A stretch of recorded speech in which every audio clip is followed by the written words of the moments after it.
Sebelumnya kita kan belum saling kenal. Sebelumnya perkenalkan, nama saya Andi Kurniawan. Saya di sini sebagai konselor yang akan berbagi pengalaman teman-teman sekaligus melakukan konseling kelompok. Nah, sebelum menginjak pada sesi berikutnya, saya pengen tahu nih nama dari teman-teman masing-masing. Coba dikenalkan dulu dari sebelah kiri saya.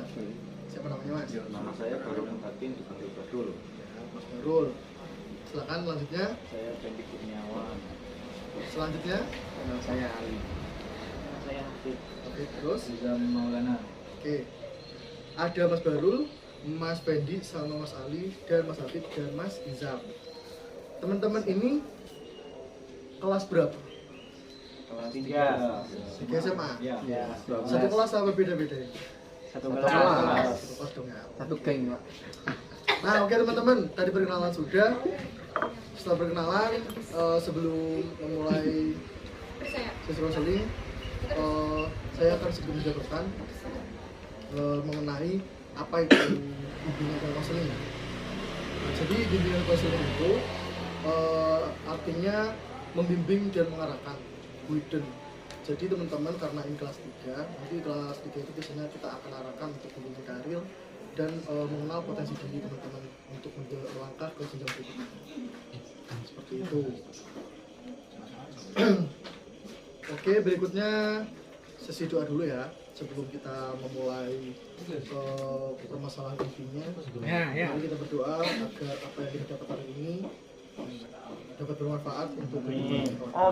Amin. Berdoa mulai.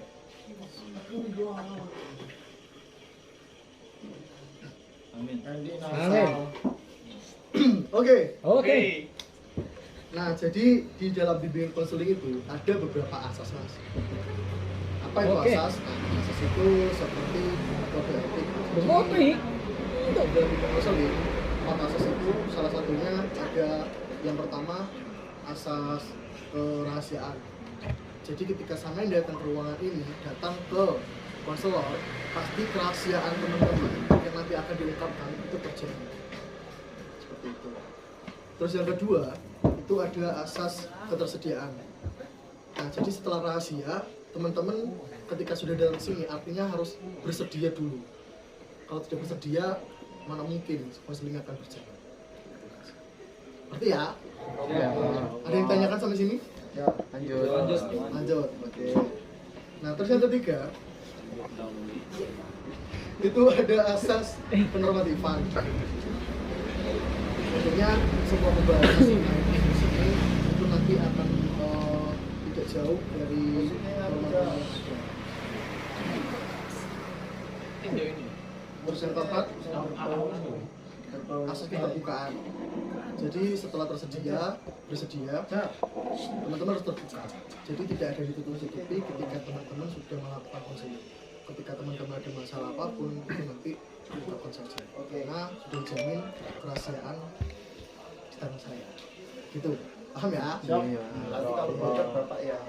Nah, itu tadi beberapa asas yang ada di konseling, teman-teman. Kemudian hari ini kita akan melakukan namanya topik tugas. Nah, topik tugas itu permasalahan atau topiknya saya yang berikan. Wah, begitu ya. Siap, Pak. Nah, sesi konseling ini akan berakhir 30 menit ke depan. Kemana, Bu? Jadi kita punya waktu 30 menit untuk sesi kali ini. Apakah teman-teman sepakat? Sepakat. Sepakat ya? Oke. Oke teman-teman, yang akan kita bahas yaitu mengenal potensi diri. Ada yang tahu nggak potensi diri itu apa? Ada. Kemampuan yang belum, Ya, Mas Ali silakan. kemampuan diri Kemampuan diri. yang bisa kita kembangkan untuk menjadi senjata kita masa depan. Oke, Mas Ali. Yuk, yang lain ada yang tahu apa itu potensi diri? Bakat terpendam. Bakat terpendam. Yang lain Mas Baru coba apa potensi diri? Tahu. Oke. Oke. Ya memang nggak tahu ini Pak. Oh gitu ya. Jadi potensi diri itu benar yang dikatakan Mas Ali. Intinya adalah kemampuan atau kekuatan yang sifatnya itu fisik atau psikis. Namun potensi diri itu masih merupakan kekuatan dasar. Jadi itu hanya modal dasar yang dimiliki setiap manusia. Nah itu bagaimana untuk mengetahuinya? Ya harus diwujudkan. Jadi teman-teman itu memiliki semua itu memiliki potensi dirinya masing-masing.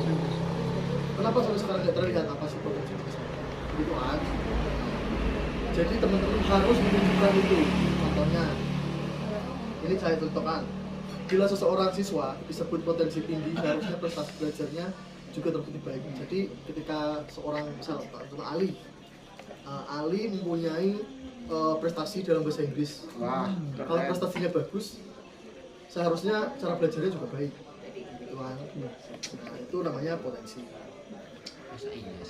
Terus kemudian potensi diri adalah semua kekuatan, kelebihan kesangkapan yang dimiliki seseorang, baik di bawah sejak lahir maupun yang diperoleh dari pengalaman dan pelajaran pendidikan. Jadi selain ada bakat dari lahir, potensi dari lahir, manusia itu diberkahi memperoleh potensinya melalui pengalaman dan belajar. Contoh Mas Barul ikut organisasi Mapala misal, awalnya tadi tidak tahu apa-apa, terus kemudian ke hutan pegang pisau, baca ular, potensinya bertarung dengan hewan buas. Seperti itu teman-teman. Wow, keren. Nah gitu ya. Dari sini ada yang ditanyakan? Sebentar lanjut Pak. Paham ya? Ya paham. Terus ada pertanyaan nih teman-teman. Apa saja sih potensi Anda? Saya tahu nggak potensinya masing-masing? Udah. Tahu. Belum tahu.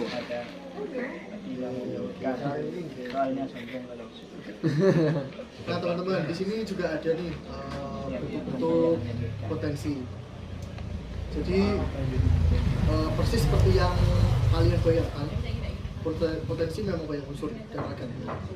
Misalkan ada yang potensi fisik, itu kalau fisik terdiri dari jasmani. Biasanya teman-teman yang olahraga itu kayak sepak bola, lari itu berpotensi. Terus kemudian ada potensi non fisik, yaitu seperti intelijensi. Intelijensi itu kecerdasan, Akademik. bakat, minat, hobi, terus sifat kepribadian atau kemampuan emosional. Apa itu, Pak? Yang mana? Yang tadi itu. Non fisik. Oke. Jadi yang dimaksud potensi non fisik itu, misal ini saya contohkan, Mas Hafid pinter dalam mengelola emosional. Wow. Baperan. Bukan berperan. Jadi ketika Mas Hafid itu mengalami masalah yang signifikan atau masalah besar, Skip baper. tapi dia tetap tidak stres, tidak melakukan perilaku buruk, tetap tenang. Itu berarti pengelolaan emosinya itu potensi diri. Kalau yang galak itu. Berarti ya nggak bagus potensi. Tidak, berarti dia melakukan sesuatu. Dia baper langsung hilang gitu. Nah, Emosian. jadi ada berapa teman-teman potensi diri tadi? Dan ada berapa bentuk? Ada dua, Dua. yaitu fisik dan akademik. Kalau fisik yang apa? Intelijensi. Yang kayak Fisik ya sepak bola gitu. Yang meliputi fisik. Fisik Kalau non fisik? yaitu kecenderungan kepintaran, karakter, Ipan. Oke, sip. Keren, paham ya?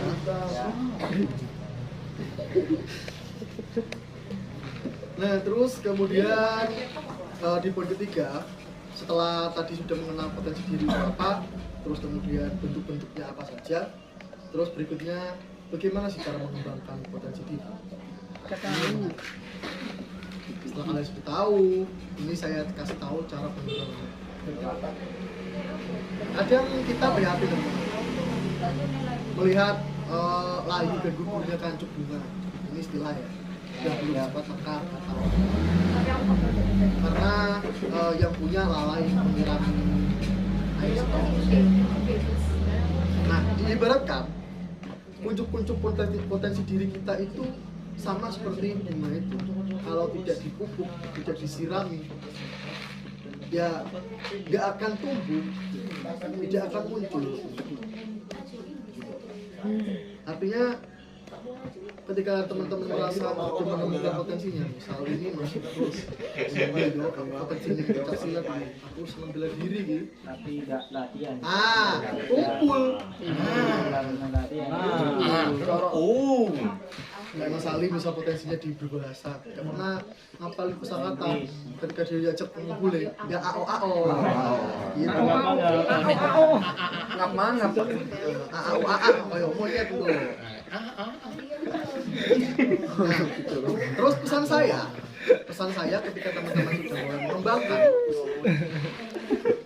nah sekarang carilah potensi diri Anda, carilah kekuatan Anda. Tanya boleh Pak? Ya silakan. Kenapa orang pintar itu kok cenderung pemarah? Kenapa orang pintar? Cenderung pemarah. Antara orang Kalau dilihat dari pinter penyakit.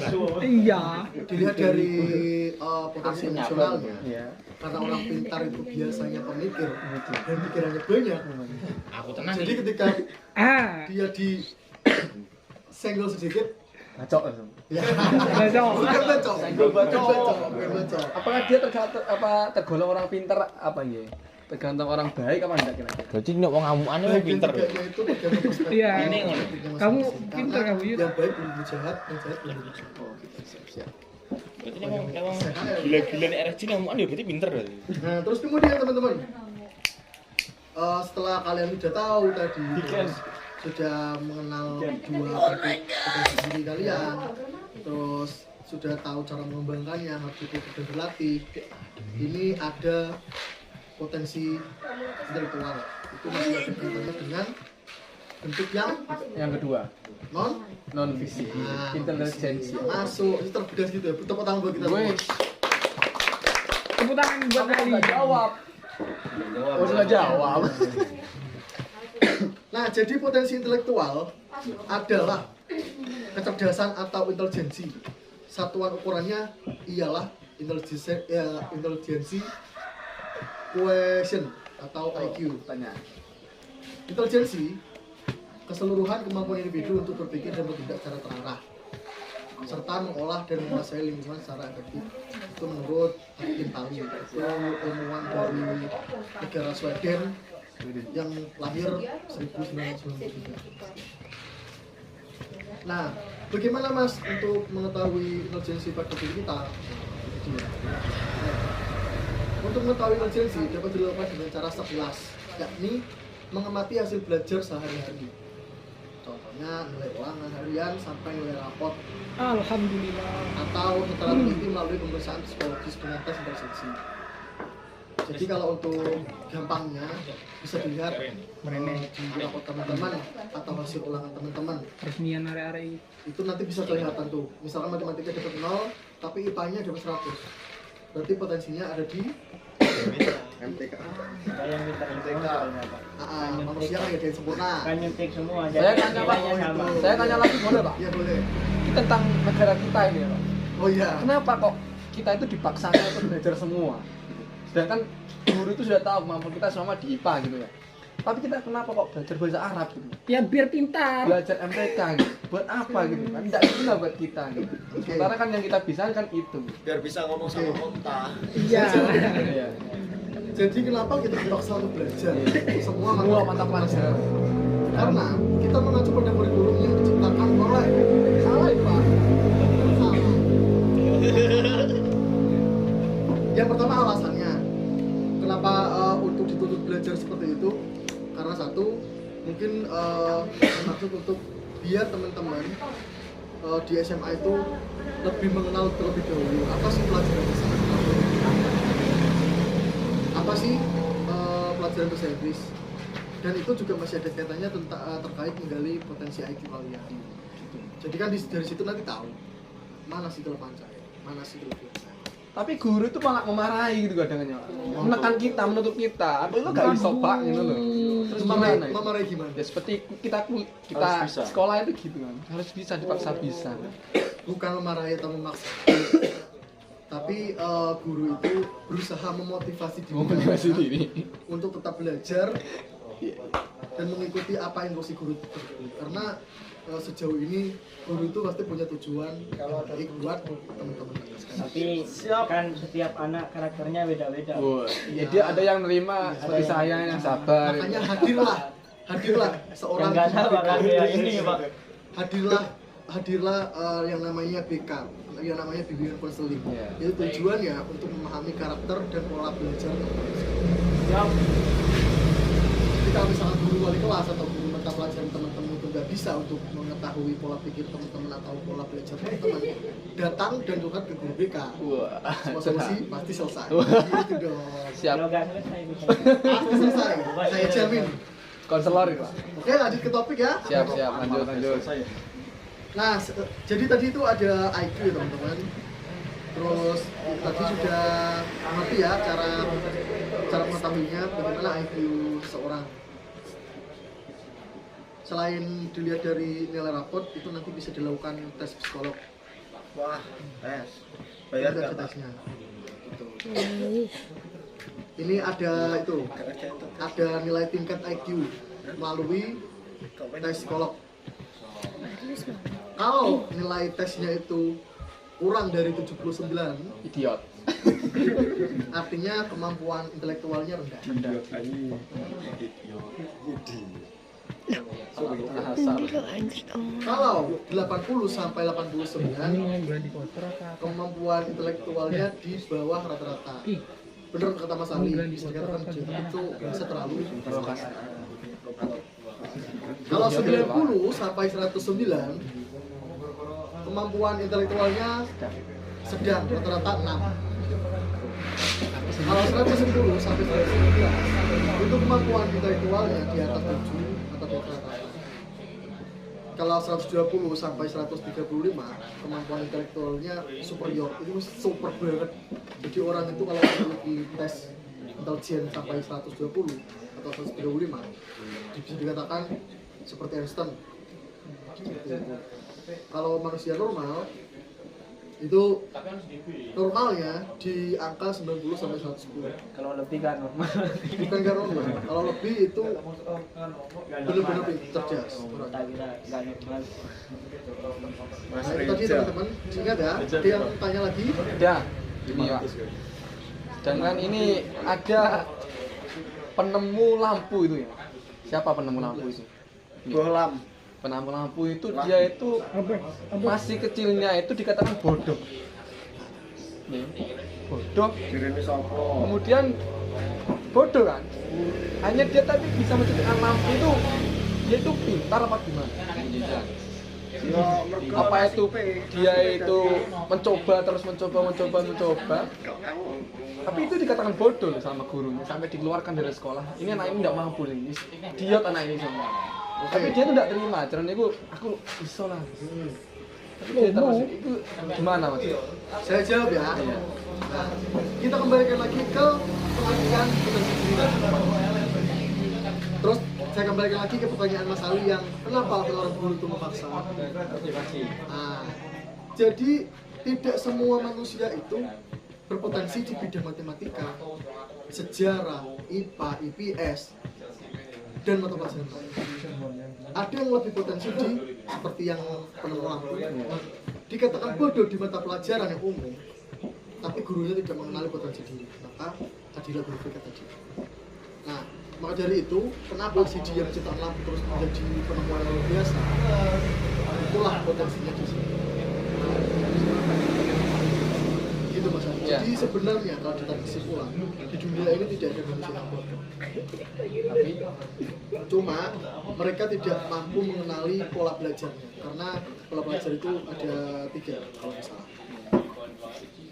Oke, kembali ke laptop. siap. Oke. Selalu kembali.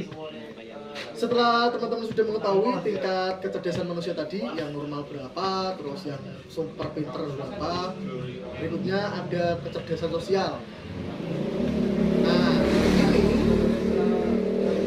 tingginya taraf kecerdasan rasional terbukti belum menjamin gemilangnya prestasi. Jadi orang pintar belum terjamin juga prestasinya. dalam kehidupan sehari-hari kita belajar atau bergaul dan berinteraksi sosial secara nyata. Untuk itu ada upaya mengidentifikasi jenis kecerdasan lain. Nah, terus kemudian ini dicoba lah akhirnya teman-teman. Kita menemukan menurut Munandir 1995, Di mana kamu, Tan? kecerdasan sosial ini terdiri dari kepekaan sosial, komunikasi yang baik, empati, atau pemahaman terhadap orang lain. Jadi meskipun kalian pintar tapi sosialnya rendah, tidak mengerti orang lain, tidak mampu bersosialisasi dengan lingkungan, ya sama saja. Jadi harus balance. Kalau sosialnya bagus, terus tapi pikirannya idiot, ya tidak nyambung. Jadi nanti kalau kamu diajak komunikasi sama orang, kalau biasanya tidak nyambung, artinya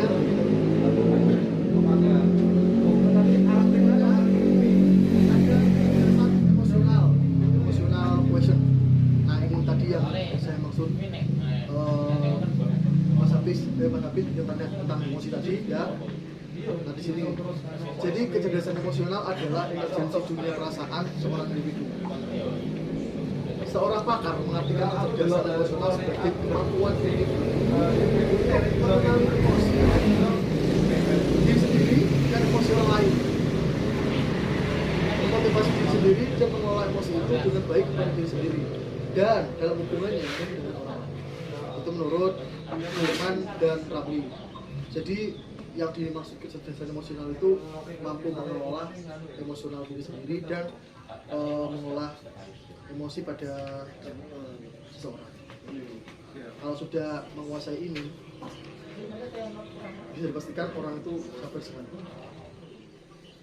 Nah terus ini bisa terjadi seseorang yang cerdas otaknya, bisa jadi seseorang yang cerdas otaknya tadi, namun dapat menjadi sedemikian tidak rasional atau menjadi bodoh. Mengapa? Mengapa coba? Ada yang tahu mengapa? Tidak tahu. Kecerdasan akademis atau IQ sedikit saja kaitannya dengan kehidupan. Nah jadi IQ itu ada kaitannya dengan kehidupan emosional teman-teman. Terus di sini dikatakan menurut Goleman, dapat saja orang yang paling cerdas pun di antara kita terperosok dalam nafsu tak terkendali dan meledak-ledak.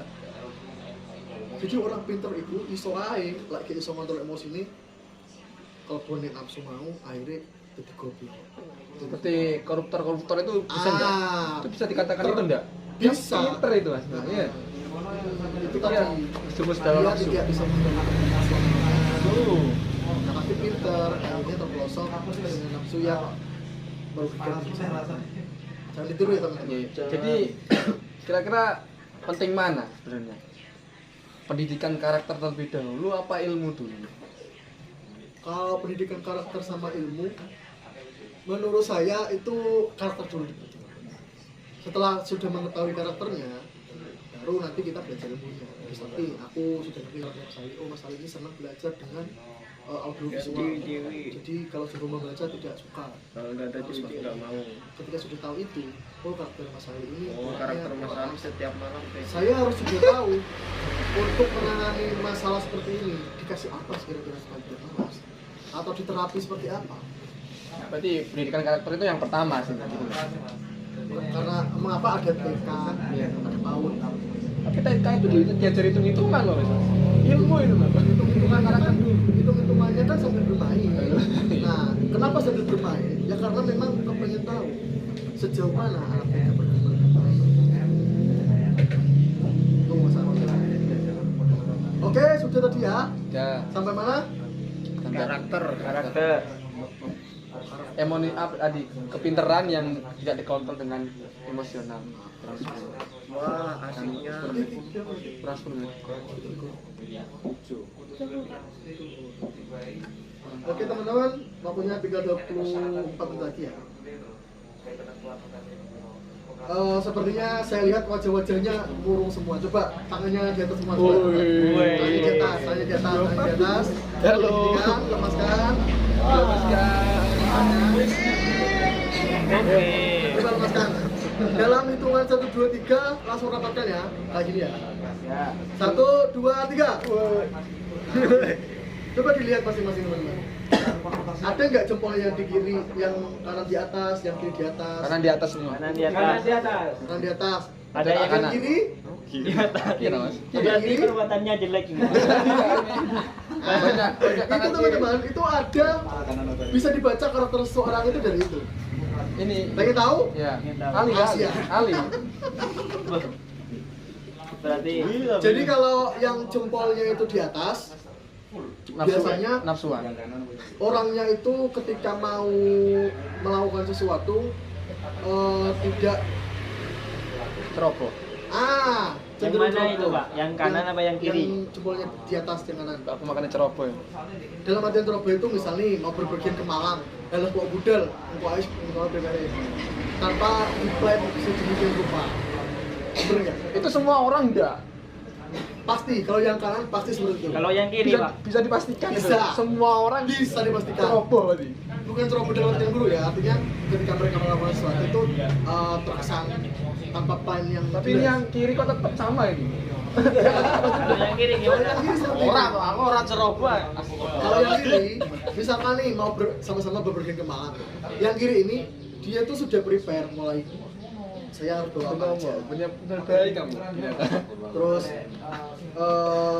nanti dari sana ngapain? Pak, bukannya kalau kanan menggambarkan yang baik, kalau kiri yang Ya, itu gimana? Itu gimana?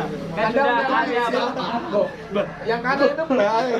Dalam agama Islam itu dari baik. iya, Ya, dari oh, agama itu bukan. bagus kalau kanan dari makan. Orang. Sebentar. Karena ini konteksnya bukan agama Oh, teman-teman. iya, iya, Jadi saya Bentar, Pak, kan belajar semua Wih. itu. Dari KKB Islam, Mas. KKB Islam. santai, santai, santai. Ya, ayo lanjut. Ayo, Lanjut, Pak. Pak. bener ya teman-teman kira-kira? Bener? Ya lanjut. Bener ya yang tadi ya? Tapi enggak, Pak. Kemeroh ini kayak aturan ini. Kemeroh. Itu bisa dibuktikan teman-teman. Saya kumpul 5 tahun sama ini sama ya. Sudah relax? Siap. Sudah seneng lagi? Sudah. Ya. Seneng ya diskusi dengan Ya. saya ya. Insyaallah. Nah berikutnya teman-teman, ini ada yang namanya bakat. Apa sih bakat itu? Ada yang tahu bakat? Apa bakat? Apa, Pak? Apa bakat? Suatu kemampuan yang terpendam yang belum Hampir sama. Ayo, apa bisa bedanya dengan potensi kita diri? kembangkan. Kalau potensi diri itu buat kita jati diri kita, Pak. Jadinya wis iki lho aslinya. Bakat itu datangnya dari luar. Oke. Ya seperti kita gitaran itu bukan jati diri sebenarnya, itu bakat. Kita nyukur, kemudian kita nyanyi. Kalau nyanyi itu jati diri bisa. Kita apa itu bakat? Oke, saya jelaskan. Bakat adalah kemampuan dasar seseorang untuk belajar bekerja dalam tempo yang relatif pendek dibandingkan dengan yang lain. Namun hasilnya justru lebih baik. Nah, jadi seperti gitaran. Misal gitaran nih, orang yang sudah tahunan gitaran sama orang yang baru 1 bulan. Tapi hasilnya lebih baik. Tapi dia berbakat gitu. Berarti ini bukan potensi, Bang. Potensi kan yang masih dalam bentuk dasarnya. Siap. Terus ini berikutnya. Pak, misalkan ya main musik kan pakai kanan sama kiri tuh bagusan yang mana ya? Kalau dikaitkan seperti itu sah-sah saja karena nggak bisa dipungkiri ada seseorang yang memang Kan tidak awakmu neng kene beda. Ya, Meneh, Mas. Wis. karena di dunia itu ada 2 pilihan teman-teman, ada cakep, ada jelek, ada langit, ada bumi, ada matahari. Ada baik, ada bisa. Terus ini teman-teman, menurut Munandir, bakat juga bermakna potensi yang akan diwujudkan di waktu yang akan datang. Maksudnya, bakat menunjukkan adanya peluang saja, yakni peluang keberhasilan. Maka tidak heran ada istilah bakat terpendam. Terus ada jenis bakat menurut beberapa referensi tes bakat dikenali adanya contoh jenis bakat yaitu bakat verbal dan bakat numerikal. Apa itu, Pak? Kalau verbal itu bakat yang bisa dilihat ya. Verbal konsep yang diungkapkan dalam bentuk kata. Jadi bisa misalkan berbakat dalam puisi seperti itu. Terus Terus untuk Terus numerical ini konsep-konsep dalam bentuk angka. Jadi orang yang ngerti itu nggak?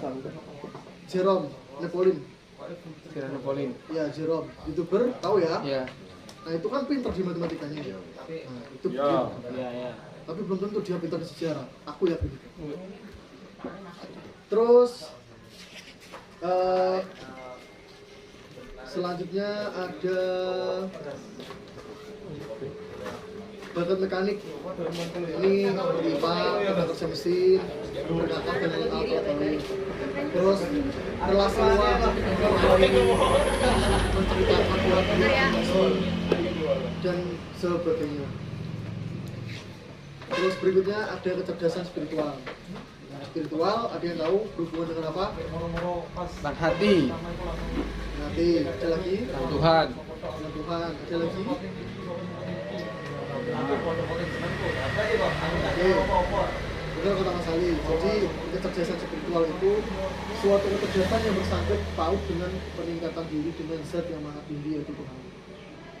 Kecerdasan spiritual merupakan kepekaan batin seorang untuk menyadari merasakan perbedaan antara suatu kebaikan dan keburukan. Suatu kemampuan untuk memilih dan berpihak kepada kebaikan dan merasakan nikmatnya seorang yang mempunyai kecerdasan spiritual yang tinggi akan tidak mudah cepat putus asa. Tanya Pak, sekarang orang ateis itu kira-kira percaya ada punya spiritual enggak? Punya. Ya nggak percaya Tuhan loh. Ya, tapi mereka percaya loh adanya apa namanya terkait ajaran-ajaran tertentu itu. Jadi mereka memang punya prinsip Tuhan itu tidak ada, bukan tidak ada ya, dia tidak percaya Tuhan. Tapi mereka meyakini ada yang mengatur di sisi alam. Berarti dia yakin. Tapi kan dia yakin ya. Ya. Nanti Pak. Nah terus selain itu menjaga dari putus asa, lantang menyerah, hidupnya akan penuh dengan harapan dan ketenangan hati. Ia sadar bahwa dirinya itu milik Tuhan yang Maha Kuasa dan Tuhan adalah sumber. Siap. Itu kecerdasan Spiritual. Terus berikutnya ada minat. Ada yang tahu minat? Keinginan. Ada lagi yang tahu minat apa minat? Harapan, oke.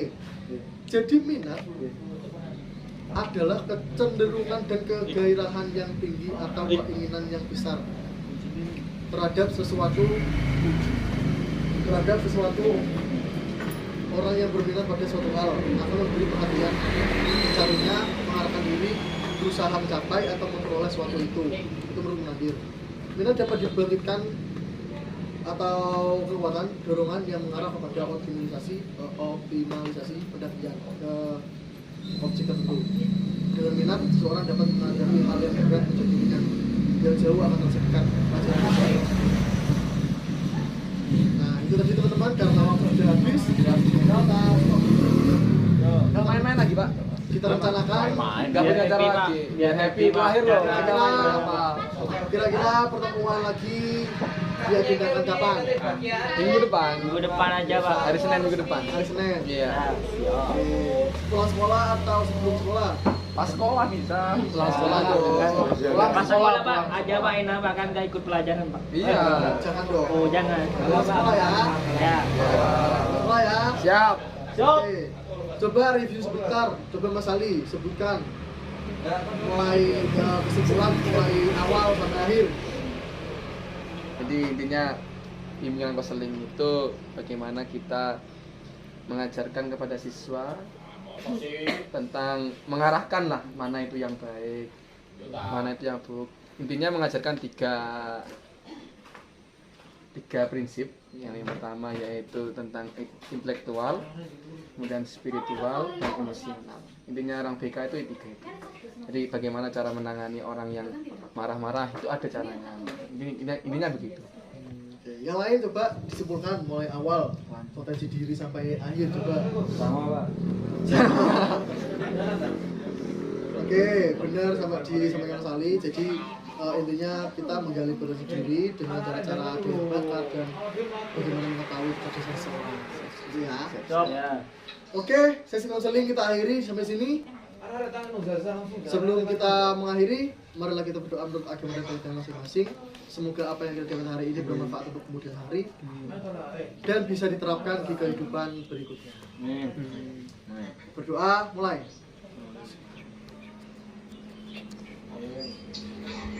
Bisa diakhiri. Saya mohon dulu pamit. Terima kasih sudah datang. Wassalamualaikum warahmatullahi wabarakatuh. Waalaikumsalam. Tepuk tangan dulu.